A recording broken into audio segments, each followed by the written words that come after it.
নমস্কার। ইতিবৃত্তের নতুন একটি পর্বে আপনাদের সকলকে জানাই স্বাগত।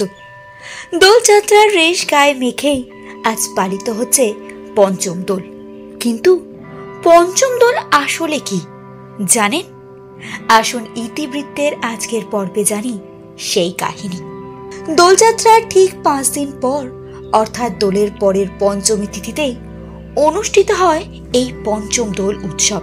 আর দোলযাত্রার মতোই এই পঞ্চম দোলও বিশেষ তাৎপর্যপূর্ণ। শাস্ত্র মতে পঞ্চম কথাটির মধ্যে অনেক তথ্য অন্তর্নিহিত আছে। ধর্ম, অর্থ, কাম, মোক্ষকে ছাপিয়ে পঞ্চম পুরুষার্থ প্রেমকে স্বীকৃতি দিয়েছেন মহাপ্রভু শ্রী চৈতন্যদেব। কারণ এই প্রেমেই শ্রীকৃষ্ণের মাধুর্য আস্বাদন করা যায়।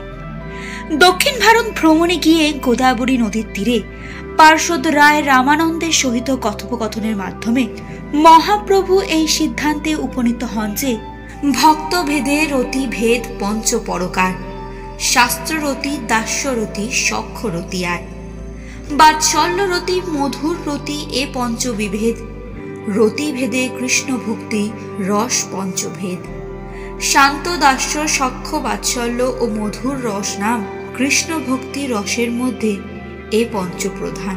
অর্থাৎ শান্ত, দাস্য, সখ্য, বাৎসল্য ও মধুর রস এই 5টি রসই 5টি গুণের পরিপূর্ণ প্রকাশ করে। ফাল্গুনী পূর্ণিমা তিথিতে চৈতন্য মহাপ্রভুর জন্ম হয়, তাই এই তিথিকে গৌর পূর্ণিমা তিথিও বলা হয়। আর এই দিনই পালিত হয় রাধা কৃষ্ণের দোলযাত্রা উৎসব। কথিত আছে এই দিন শ্রীকৃষ্ণ সখা সখীগণ সহ দোলায় চেপে আনন্দ করতেন। তাই অনেক জায়গায় এই দিন বিগ্রহকে পালকিতে বসিয়ে ভ্রমণ করানো হয়। গৌড়ীয় বৈষ্ণব সম্প্রদায়ের অনেকেই মনে করেন রাধা কৃষ্ণের দোলযাত্রা দিন মহাপ্রভু দোলযাত্রা পালন করা অনুচিত।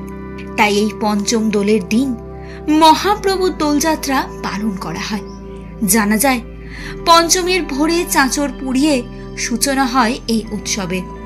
সকাল থেকে শুরু হয় দেবতার গ্রাম পরিক্রমা। দুপুর থেকে সন্ধ্যা অবধি চলে হরিনাম সংকীর্তন।